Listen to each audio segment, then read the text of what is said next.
Baik Bapak Saudara makan Allah, sebelumnya kita membahas tentang penyakit kolbu, mulai dari sombong, dengki, riya. Itu yang inti-inti. Dari situ nanti muncul penyakit. Nah, nanti penyakit ini kalau nyampe di ulamanya ketipu. Nyampe di ahli ibadahnya takjub. Nyampe dia orang yang berharta karena dia sedikit beramal udah merasa gimana gitu. Maka Imam Ghazali menulis bab khusus judulnya Zammul Ghurur atau Al-Maghrur, ya. Celaan bagi orang-orang yang terpedaya. Ghurur artinya tipu daya, maka maghrur orang yang terpedaya. Kalau di dalam Al-Quran surat Luqman misalnya ada dua tipu daya. Fala taghurrannakumul hayatud dunya. Janganlah kamu tertipu, tersilaukan oleh dunia. Jadi ghur itu secara harfiah itu bisa diartikan tersilaukan. Maka Nabi menyebutkan di akhirat nanti beliau bisa mengenal umatnya karena ghurran muhajjalin, karena ada pancaran yang menyilaukan dari bekas wudhu. Maka al-ghurur orang-orang yang tersilaukan, al-maghrur orang-orang tersilaukan oleh dunia. Saya nggak tahu bahasa anak mudanya, nggak tahu bahasa sekarang, tapi bahasa bakunya kira-kira begitu, ya. Sepertinya sudah jarang dipakai, ya, tersilaukan jarang, ya, kayak lagu-lagu lama, ya. Fala taghurrannakumul hayatud dunya dalam surah Luqman, ya, ayat 22 apa 23 itu, atau 30-an, ya. Janganlah engkau terpedaya oleh kehidupan dunia. Wala yaghurrannakum billahil ghurur. Lalu di ujung ayat ada kalimat yang penuh misteri. Janganlah kamu tertipu billah, dengan Allah, al-ghurur, dengan tipuan. Janganlah tipuan itu memperdayakan kamu karena Allah, dengan Allah. Ini maksudnya agak rumit, ya.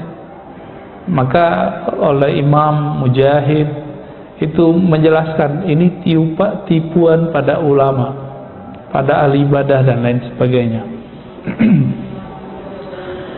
Apa maksud dari ghurur? Kata Imam Ghazali, sukunun nafsi ila ma yuwafiqul hawa. Cenderungnya diri kita ila ma yuwafiqul hawa, kepada apa yang sesuai dengan kehendak hawa nafsu. Wa yamilu ilahi tab'u an syubhatin wa khid'atin nasyaitan. Dan ada kecenderungan kepadanya secara tabiat terhadap apa? Syubhat dan khid'ah. Jadi syubhat ini nggak digunakan untuk istilah nge-branding ustadz yang jadi musuh kita. Kan sekarang begitu, ya.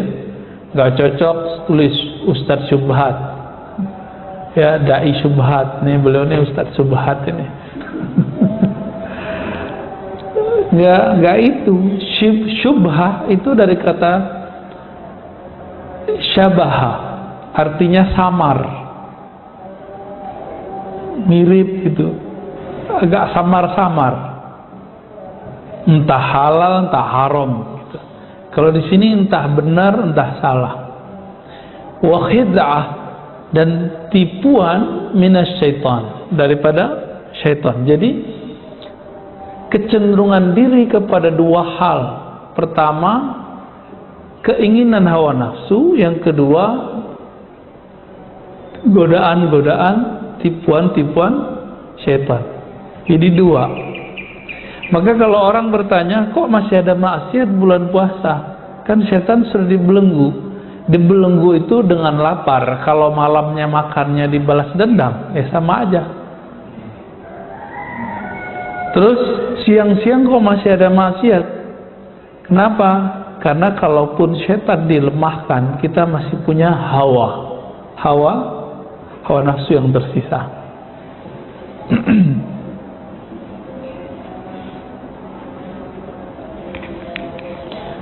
Dan Allah Subhanahu wa ta'ala selalu mengatakan ma indakum yanfad wa ma indallahi baq.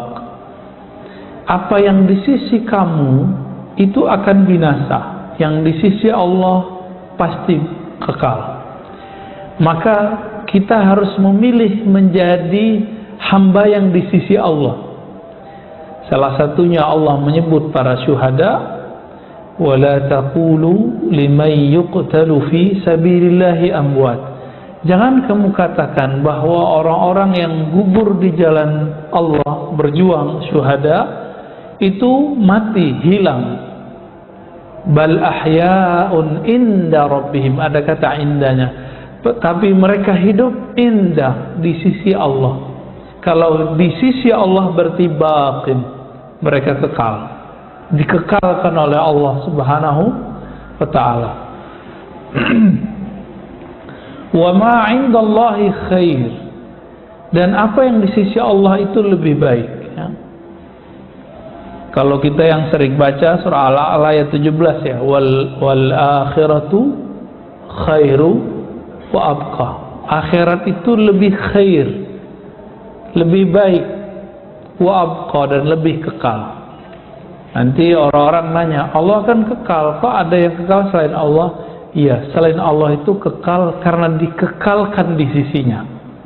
Jika tidak, maka dia tidak kekal.